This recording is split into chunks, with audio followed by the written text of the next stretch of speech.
Welcome back, everybody, to another episode of Bullish or Bearish. My name is Tony Chu. I'm from Success Options Group. I'm here with my sister Anja, who you'll see in a couple seconds.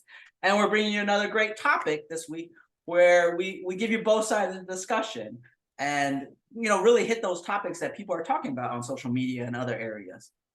So our topic for today, which I am luckily taking the pro side on, is renewable energy sources and what it means for financial investing and that kind of thing.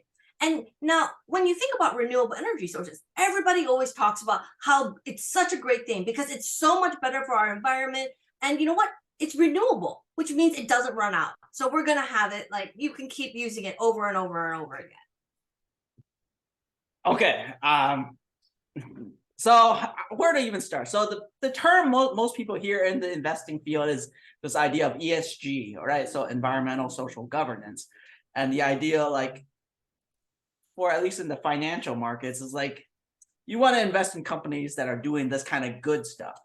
And I guess my biggest start with this whole conversation is when people talk about renewables like solar and that stuff. In order to get that energy, you still need to use very rare components, right? So solar cells like lithium, cobalt, battery technology, this is all stuff that's rare in itself, right? So people talk about, well, okay, this it'll keep powering. The fact is, like, there was a joke a long time ago, like you would need to cover the whole state of Arizona with solar cells or solar panels in order to power like the whole US. And then when the sun goes down, you're out of luck, right? So that's my first part, is that the baseline, what everything is based on in terms of renewable energy is kind of things that are also rare. Okay, but the thing is that we have to realize that the amount of time that us as a human race and as a people have been researching and trying to develop like our non-renewable energy sources has been so much longer than our renewable ones. So yes, currently we use maybe a lot of these rare materials, and we do need to find like recycling methods for it and all that. But the fact is that non-renewables are non-renewable. They will run out eventually. So we do need to move to something that will not like disappear on us one day. And the fact is that as we do more research, we just look at solar power, like you were talking about.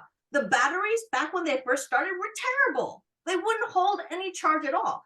Look how much we've come. Now we have electric cars, So it's kind of like we've come so far in being able to actually store the energy that what we need to do is we need to develop more technology for it. Yes, I agree. But it doesn't mean that this is not the way to go. Okay, so now this is where my background as a chemical engineer and what I studied in college comes into play, is that people are basing their ideas like, well, we'll just keep researching and we'll keep doing more research and more technology upgrade. There are things like Moore's law, or you hit certain capacity limits with the materials you have. So battery technology, you're describing it as great, right? The fact is that battery technology hasn't really come along that well. Like at some point, like computer chips, you hit a certain wall where you can't just keep adding in more stuff onto it to make it even faster, right? So, and battery technology is quickly on that way, where they had to keep finding different materials that can make those ions. And I'm getting a little into the weeds, right? Okay, but the flip side of that thing is like, people don't talk too much about the waste. So people are mad about carbon fuels or like, fossil fuels because they like pollute the environment, or they cause like global warming. The thing they don't talk about is like the battery cells for electric cars. Those things, if you ever seen a fire, if you look at YouTube, you see a fire with those things, they don't go out. They use like 10 times, 50 times the amount of water to put out one of those kind of fires. And there's an ecological impact with these things. Like the other big one is like the wind tunnels, like the wind turbines.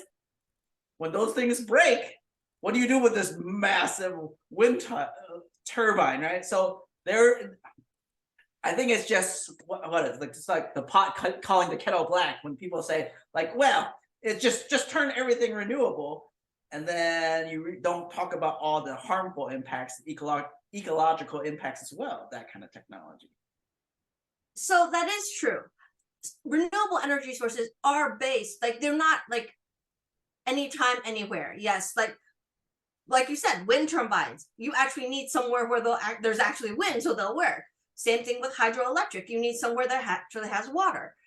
Or solar. You actually need the sun to be out. So that it actually collects energy. Totally get it.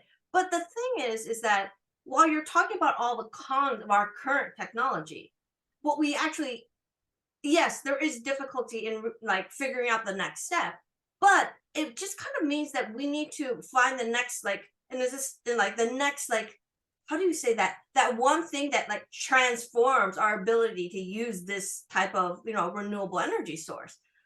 I can't remember. I think it was like when the transistor or something was developed, it like completely transformed the entire way we could progress from then on. Like, okay, I'll admit right now, I'm not smart enough to be the one to figure out that magical, like, technology that needs to be like developed. But we still need to address the fact that yes, there's still a lot of pollution and we do need to do something about it, which is why people are pushing the renewable energy sources so much. And the fact is that because like renewable energy sources need a lot of manpower, it also opens up like, a lot of jobs, and then it cuts down on a lot of other kinds of waste as well. Okay, so I guess where I'm coming from is that this whole idea behind, I mean, climate change is basically what the basis of all this is, right? And to some degree, I feel like it's just the next crisis, right? The next crisis for humankind, and people are just moving. Like California recently, I want no gas cars by 2035, right? And like it's like a great platform to like be talking about. But I'm more about a person of action, and there's no way, there's not enough infrastructure in California to actually do that, right? So the whole idea behind like no gas cars by 2035, the thing people don't realize is to generate the electricity to charge your cars, you're using fossil fuels like to run those turbines to make the electricity, right? And it's like it's a great platform, but people, it's not based in reality, right? And it's a good idea, right? And it's like that people are trying to put all their eggs in that one basket of renewables, like the ESG kind of stuff. And to some degree, the proof is in the pudding for me. It's like, what's the real plan, right? You can't just give this high-minded idea with no action behind it. So, I mean, if you really think about it, what we've been talking about with, ESG and renewable energy sources is actually what we talk about in all of our workshops and all the classes we give. It's not about actually what's out there, it's about what is the plan. And right when Tony was talking about the issue that he has and that a lot of us, need to think about is there an actual workable action plan that can be achieved, And that's what we talk about all the time in our workshops. Yeah, and I think the other thing, so we talk about the markets, right? And this I guess the big buzzword in stocks and other exchanges is this whole idea of ESG. And you will find that somebody needs to pick the companies that are doing well in these kind of fields, right? So then that means if somebody's picking it, they're going to charge more fees, right? So your investments are not it will be increased, right? It's not the same as an ETF in a sense.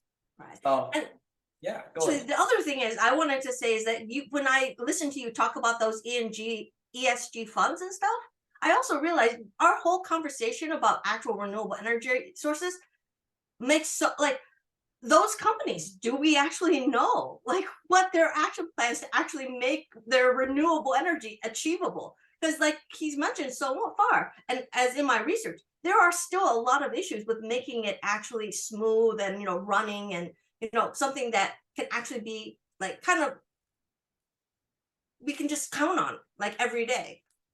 Yep. So make sure you hit the like, hit the subscribe, leave some comments before if you enjoyed this video, and make sure you stay tuned for the next episode.